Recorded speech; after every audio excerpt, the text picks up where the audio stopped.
All right, so for this topic, we're going to be discussing the law of large numbers.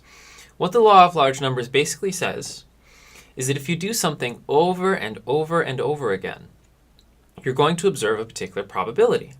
You're going to observe a particular distribution of the data.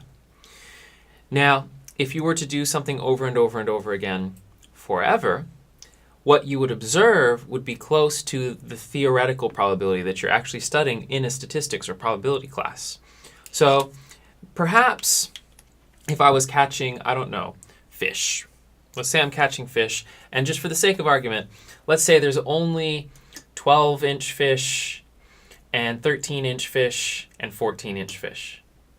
Just for the sake, let's say those are the fish lengths. And so let's say one day I catch 100 fish, and let's say 50 of them are the 12-inch fish, and then 25% are 13-inch and 25% are 13-inch. Say these are 12-inch fish, 13-inch, 14-inch. And so I might look at that and I might want to go, oh, okay, so the distribution for 12-inch fish is 50%. The distribution for 13-inch fish is 25%. And the distribution for 14-inch fish is also 25%. I might be tempted to do that. But then tomorrow I go out and I catch 100 more fish and I see something more like this. Maybe I see something like where this is 44% and perhaps this over here is 30%. So that would be like still about right here. Then what do I have so far? I've got 44%, 30%. So I have 26% left to spare. So maybe it looks something like this. Right? So I might see something more like this, right?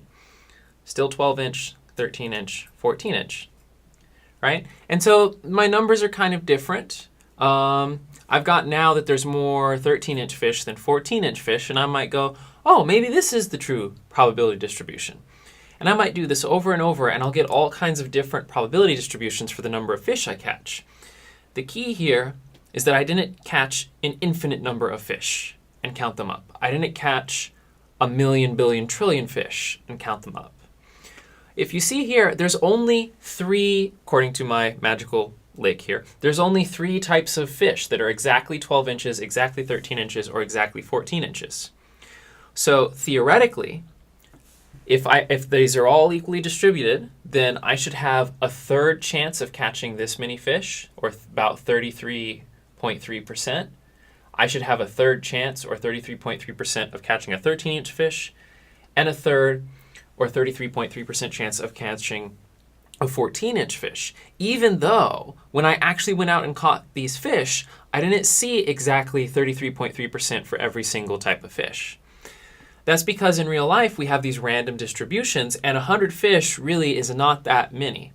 But if we're talking thousands, 10,000s, 100,000s, millions, billions, right?